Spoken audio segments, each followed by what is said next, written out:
Guys, pernah tak tengah buat trip, tiba-tiba customer suruh singgah dulu, belikan macam top up card, touch and go pin and barang mahal.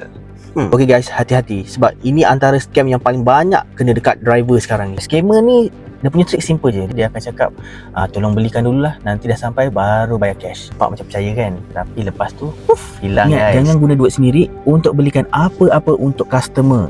So kalau customer tu paksa juga, kita tolak secara sopan and bagi tahu diorang yang sebenarnya ini melanggar polisi Grab. Kalau jumpa kes-kes macam ni, cepat-cepat laporkan dekat Grab Support. Lagi cepat korang lapor, lagi banyak yang kita dapat selamatkan daripada jadi mangsa scam. Kalau korang pernah kena scam atau nampak scam lain, komen kat bawah, share korang punya pengalaman supaya drivers lain boleh take note dan ambil pengajaran dan lebih berhati-hati. Kita sama-sama jaga komuniti kita, jangan bagi scammer ambil kesempatan atas kejujuran kita. So guys, kena ingat, kalau nampak tolong belikan dulu dalam mesej customer tu kan, itu adalah red flag. Cepat-cepat buat report, okay? Stay safe guys. See ya.